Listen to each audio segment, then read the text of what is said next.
So let's talk about baby clothes. There's a lot to talk about in this particular session. The fabric that goes right up against your baby's skin is a very important topic because in winter, particularly, anything that is made from synthetic fabric, such as your polar fleece, is actually not safe to have up against a baby. And these can usually be identified by the fact is they're very fluffy and sometimes a little bit smooth on the inside as well. So making sure, please don't use anything that is synthetic, particularly your polar fleece. If you've got a polar fleece blanket and it just lightly sits on top of the baby, that's not too bad. The difficulty with polar fleece is it actually causes the baby to sweat. Then they get wet and then they get cold because they're wet. So it's really important to make sure that your baby is not placed in polar fleece. During summer, of course, you can even have some beautiful light cotton that you can put your baby into, like a little romper, because it is so hot. And then again, if it's a little bit cooler, I would suggest just normal knitted cotton. In other words, like a t-shirt type material. And anything that goes up against the baby's skin is made of cotton, which is absorbing, at least if the baby is going to be sweating. And then, of course, during winter, some jumpers can be used on top of that. And if you have anybody in the family that knits, please ask them to knit for your newborn. It really keeps them so beautifully warm.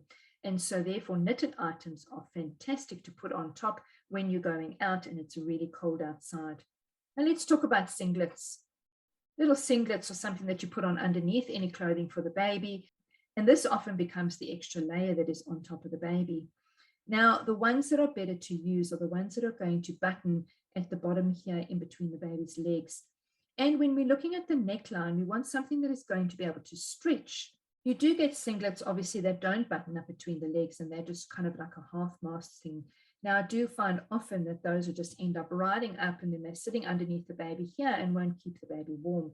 And they end up being uncomfortable and form little rumples underneath the baby while they're sleeping. So I do suggest that you use these singlets and have the buttons between the legs. Then when we're looking at the neckline, we also want to make sure that the neckline is stretchy so that you can actually pull that open and be able to get it easily over the baby's head.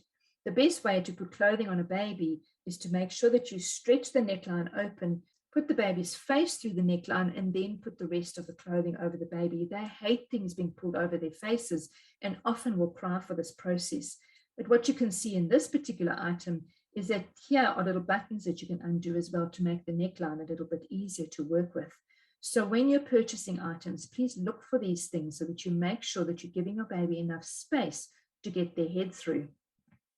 And then, of course, as it gets colder, you can use singlets that are long sleeve but still have the clips between the legs so that you can make sure that this baby stays nice and warm and cozy. And as I said, this becomes the extra layer. Now, when we're looking at making sure that you've got enough clothing on the baby, think about yourself and what you're currently comfortable in. For example, I've got a short sleeve shirt on. It is summer and therefore I'm warm enough. But if I was to have a little baby at the particular moment, I might put a long sleeve on without a singlet on underneath because we're looking for one extra layer on the baby. But if I know that I'm needing a little bit of a long sleeve shirt, I'm going to put a singlet on underneath the baby, but that might be a short sleeve singlet because it's not so cold and therefore you put on a long sleeve onesie on top of that. So we're always thinking in layers when we are dressing babies. So making sure that you've got enough layers with you so that your baby can be kept warm enough.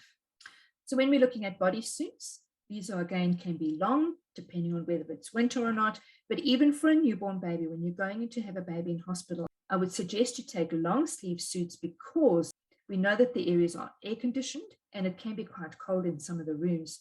So making sure even in summer that for your newborn baby, you are buying longer sleeves so that the baby can be kept warm.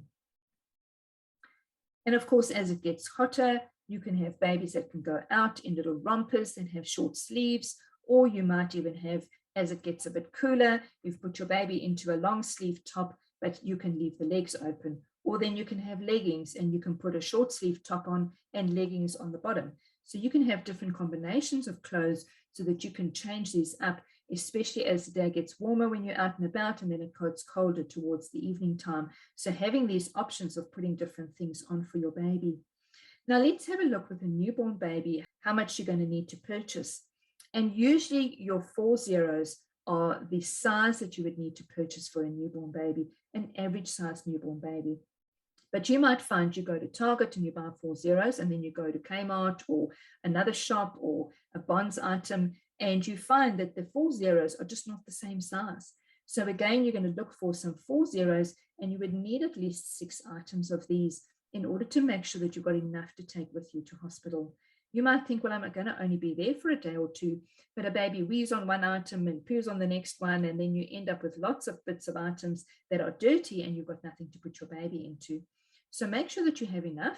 And then also you might have a few stored at home still. You can send your hubby home and say, in the top shelf on the right-hand side, bring me a few more of those suits. So make sure that you can remember where you packed them all.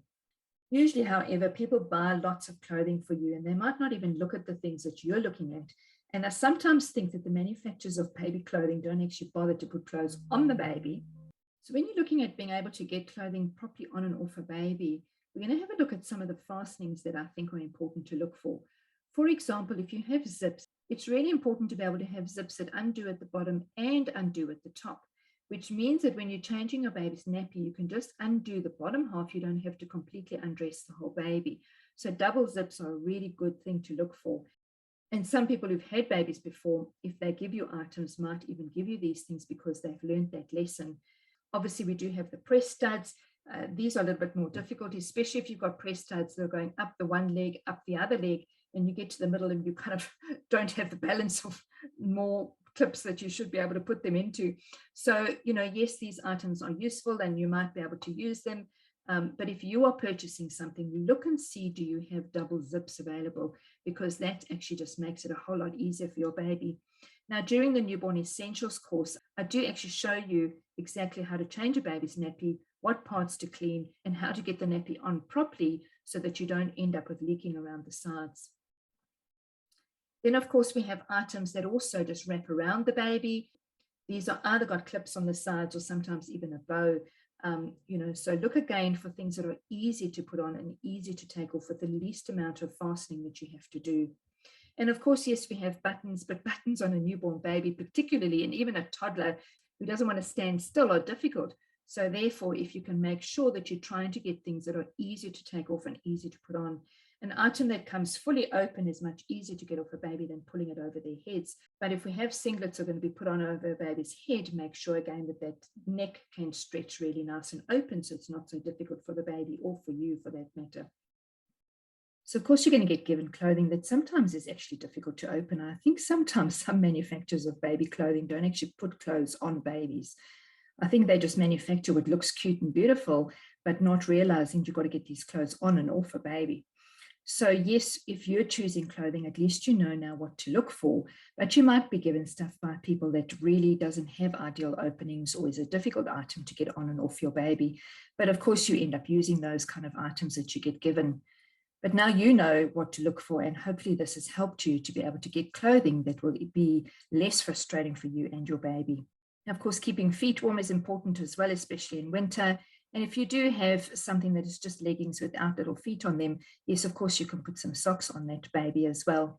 But then also, if you do have a grow suit that is on your baby and it's got feet on it anyway, but it is cold, you can still put socks on underneath that grow suit.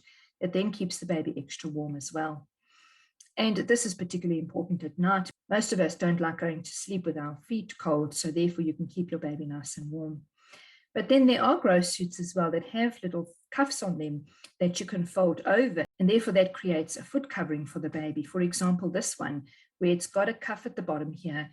And if you just fold the cuff up, that covers the baby's feet, or if the cuff is folded the other way, the baby's foot can stick out the bottom. So have a look at this kind of clothing. You can get the same thing for the hands as well. But I often find people are trying to keep the hands closed of babies because they end up scratching their faces, especially when they're newborns. And of course, now we have to talk about keeping heads warm as well. And so there's beanies and hats, of course. Now, you have so many things to choose from, and most of the time, these little hats are so cute that people will give them to you anyway as gifts. But I would suggest that you have at least a beanie or two to go to hospital with you. They usually use them pretty much directly after the birth, just for those first couple of hours to make sure that your baby keeps warm. But what is really important to make sure is that you're not keeping a beanie on a baby's head when they are sleeping. Because if a baby is overheated here, we want the baby to lose the heat through their head. So pretty much once you bring your baby home, If your baby is sleeping, do not put a beanie on the baby's head unless we've got issues with the baby maintaining its temperature. But if that's an issue, we need to check out why the baby's not maintaining its temperature. So mostly if the baby's nicely swaddled and you've got an adequate amount of clothing on the baby, this will keep the baby warm enough. Beanies are there for going out. And of course, as I said, there's such lovely little beanies out there. Babies who get born in winter are quite used to wearing a beanie and having a beanie put on their head. And then you have your summer baby, and they may or may not have worn a hat. And then these babies come into winter and you try and put a beanie on their head, and the last thing they want is the beanie on their head. And so they object. And if you have a baby that just fusses and will not put a beanie on their head, well, there's nothing you can do about it because it's just going to come straight off when you put it back on again. So there are some babies that just don't like to wear beanies. So really remember that no beanies when your baby is sleeping, and we must make sure that beanies are only used outside when it's cold to keep the baby warm. I do hope that this has given you something to think about as to what to purchase when you're looking at clothing.